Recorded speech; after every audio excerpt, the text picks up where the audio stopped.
Welcome back to my channel once again. Thank you so much for each and every one of you stopping by here to watch my video. I really do appreciate you. So if this is your first time stopping by, my name is Onyeka and I'm a Nigerian YouTuber based in Ontario, Canada. I basically make videos about my lifestyle here in Canada and also share some Canadian immigration tips on my channel. Because these are things that I went through as an immigrant. Well, I'm still an immigrant, but these are processes that I passed through, and I decided to simplify it for you guys by providing you guys with all the information that you need. If you're a returning subscriber, thank you once again for stopping by, and you already know who I am. If you're watching this video and you haven't yet subscribed to my channel, I'm not sure what you're waiting for. Please do so by subscribing to my channel. Please subscribe to my channel. It will only take 2 seconds, and when you do subscribe, please do not forget to turn on the bell notification button, as it will notify you whenever I post a video and you won't miss any of my content. Also, please do not forget to like this video. I know I'm asking for too much, but please do not forget to like this video and share this video as well, as it helps my analytics. Anyway, so today's video, I'm going to be talking about how you can convert your Canadian visitor's visa to a work permit. I made a video about converting your visitor's visa to a study permit as well. If that video is up before this one, I'm going to put that one up for you guys to watch, but if it's not up yet, stay tuned. So if you're interested in knowing more about this process, then keep watching.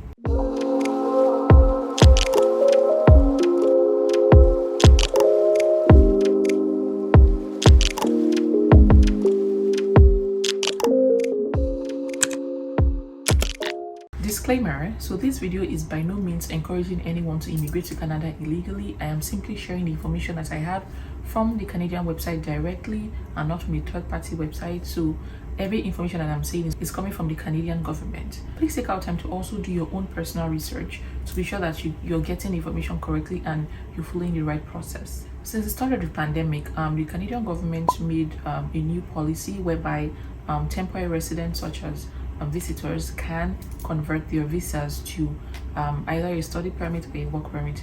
But this video, I'm going to be talking solely on the work permit aspect.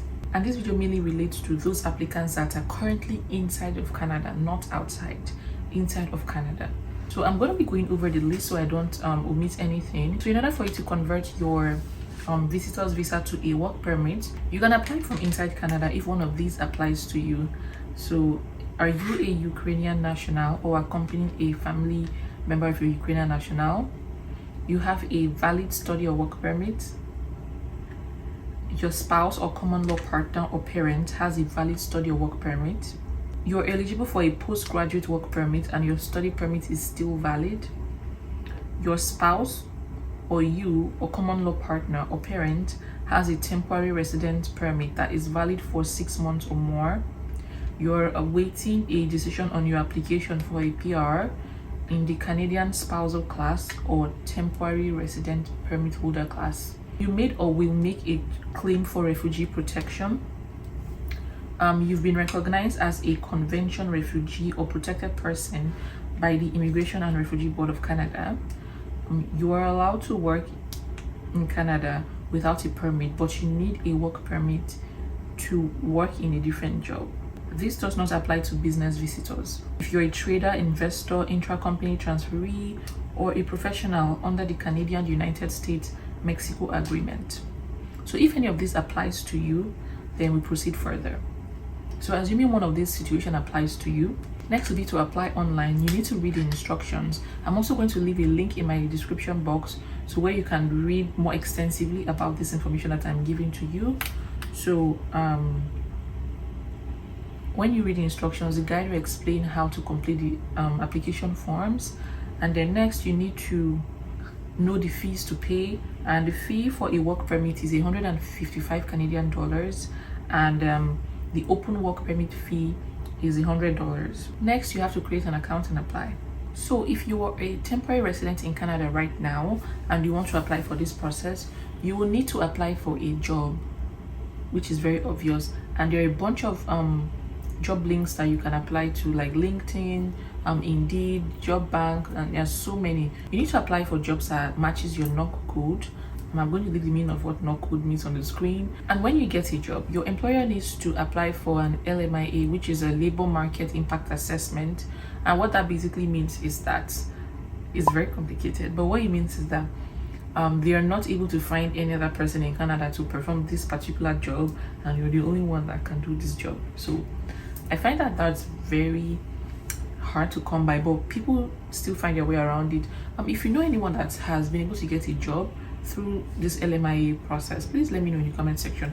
I would like to hear about it. And then if you're able to secure that kind of employment, next you need to apply for your work permit. And there are two types of work permits in this situation. There is the employer specific work permit and there is the open work permit. The employer specific work permit allows you to work with a particular employer, because on that permit it states your condition for employment. You can only work for that employer at a specific time. But an open work permit will definitely allow you to work for any employer of your choice, except for the list of employers that you cannot work for is usually stated at the bottom of your work permit. And you're also allowed to bring your family members along with you. It could either be your spouse, your common law partner, your child or dependent with you. They can also live, study or work while you work. So that's it, guys. It's a very short and straight to the point video. Again, this information, I came across it a while back and I wasn't too sure if I wanted to talk about it because I wasn't very well informed about the process, but I just did a bit of research and I decided to make this video. Although I do not know of anyone who has gone through this process, but if you know of anyone that has been able to convert their visitor's visa to a study or work permit, please let me know in the comment section. I would like to hear about that process like I mentioned earlier. And yeah, guys, thank you for watching this video. Please do not forget to share my video, like this video, and subscribe to my channel, guys. Okay, and I will see you guys in my next video. Take care and be safe. Bye.